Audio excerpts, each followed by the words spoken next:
quaint beauty salon buzzed with the hum of hairdryers and the soft melodies of background music. Ivory, a skilled hairstylist with an air of sophistication, was engrossed in her work when the bell above the entrance chimed. The salon door swung open, revealing a girl with long black hair and vibrant makeup, an image of confidence and allure. Ivory looked up from her styling station, her eyes catching the mysterious allure of the newcomer.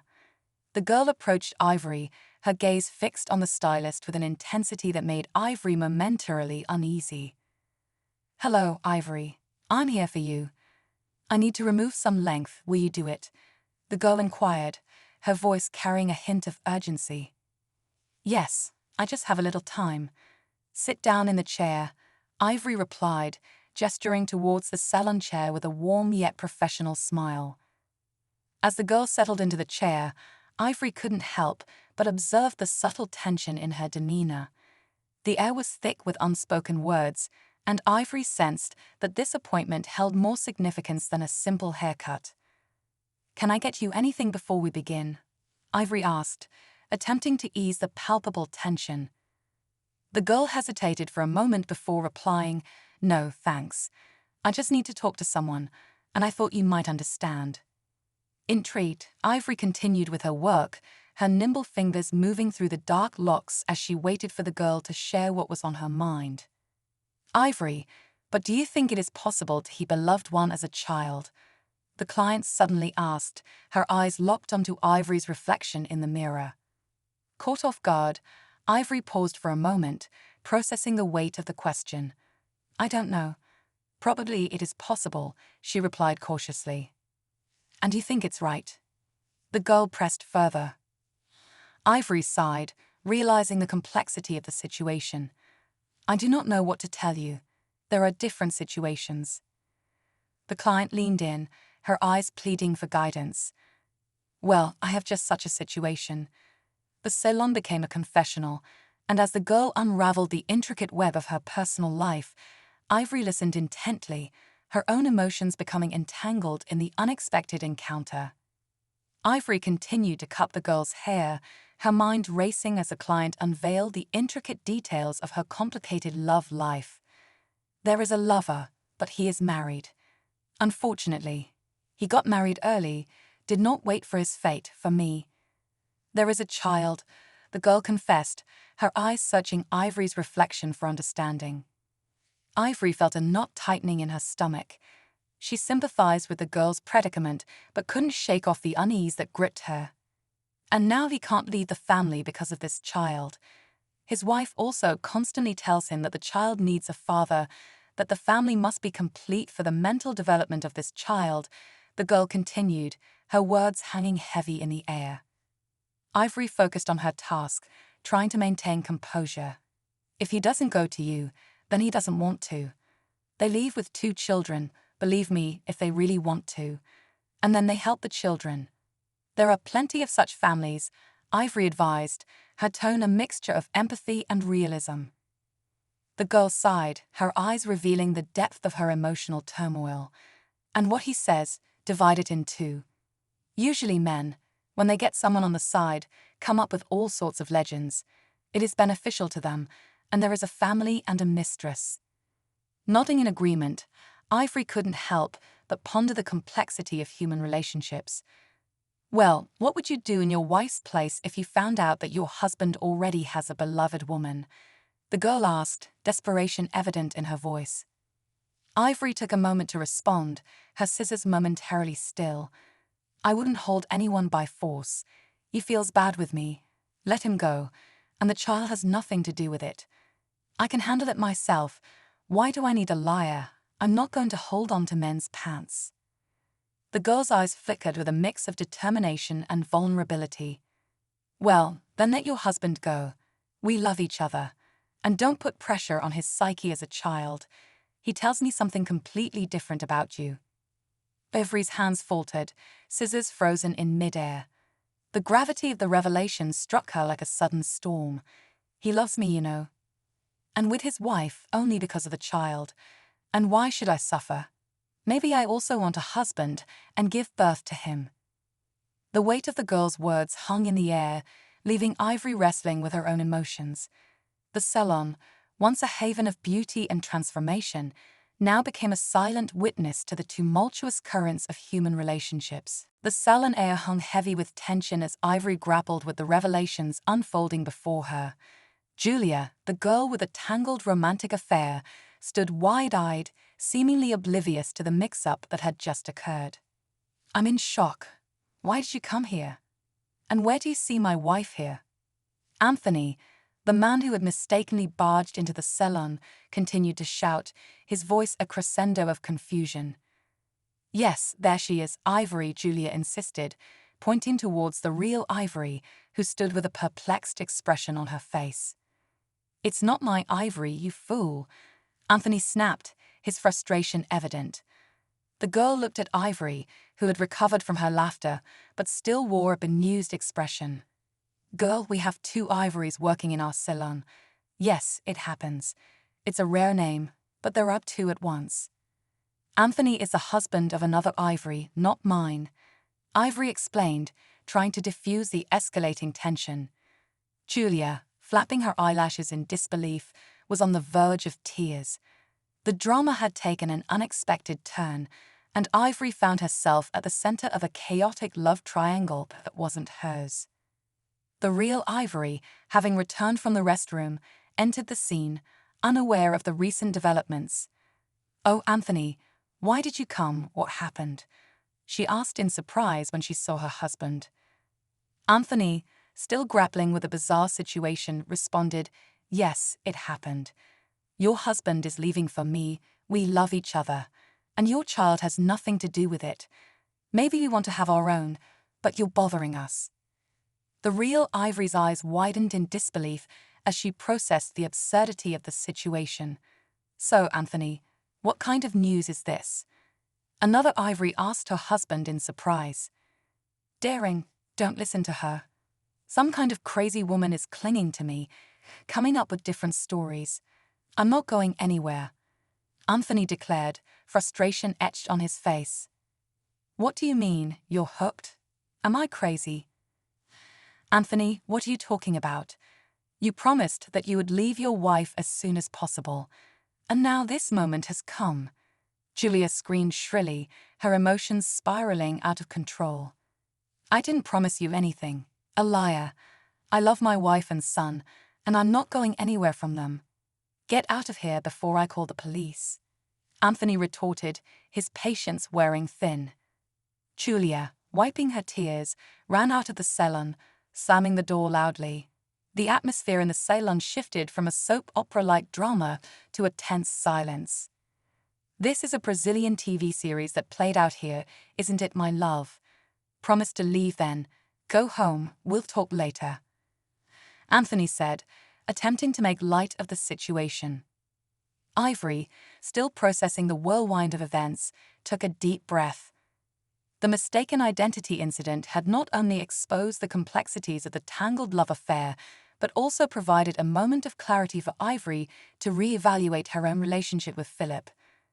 The salon, once a place of beauty and transformation, had become an unexpected stage for the revelation of deceptive twists in the intricate dance of love and betrayal.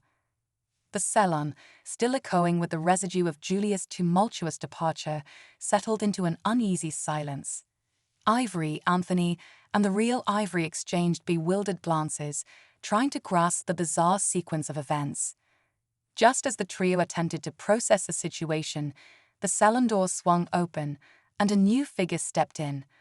A middle-aged woman with a stern expression surveyed the scene, her gaze shifting between the bewildered faces. "Is there a problem here?" the newcomer inquired, her tone firm.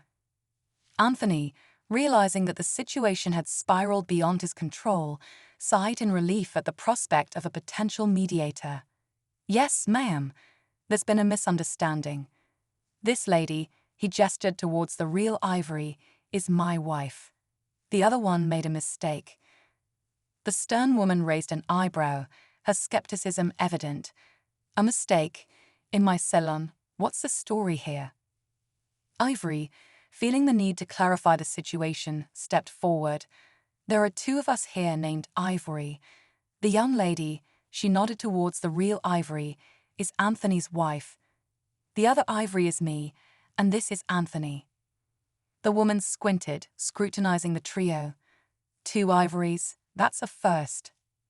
Meanwhile, Anthony's wife, the real Ivory, looked at her husband with a mix of confusion and frustration. Anthony, what kind of mess is this? And who's that girl? Anthony, realizing he needed to explain himself, began recounting the unexpected intervention. Well, honey, this girl named Julia claimed that I was leaving you for her. But it was a mistake. She mistook this Ivory for you. The stern woman, now identified as the salon owner, crossed her arms and addressed Julia's accusations. So, a love triangle in my salon. I've seen my fair share of drama, but this is a first. The real Ivory, still grappling with the absurdity of the situation, chimed in. And she said something about wanting to legally marry Anthony. It's all a misunderstanding, ma'am. The salon owner's expression softened as she surveyed the confused faces before her. Well, misunderstandings happen, but keep your personal drama out of my salon. We're here for beauty, not soap opera theatrics. Clear. The trio nodded in agreement, a collective sigh of relief permeating the room. The salon owner gave them a stern look before turning on her heel and walking away, leaving the bewildered trio to sort out the aftermath of the unexpected intervention. As the door swung shut behind the salon owner, Ivory exchanged a glance with Anthony and the real Ivory. The bizarre love triangle that had briefly taken center stage in the salon had now become a cautionary tale, a reminder that even in the world of beauty and transformation, personal dramas could unexpectedly steal the spotlight. The aftermath of the salon drama left a lingering sense of unease among the trio, Anthony, the real Ivory, and Ivory herself. As the salon owner's stern footsteps faded away, they exchanged uncertain glances, each grappling with the weight of the recent chaos. Ivory, breaking the silence, took a deep breath. Well, that was quite an unexpected turn of events.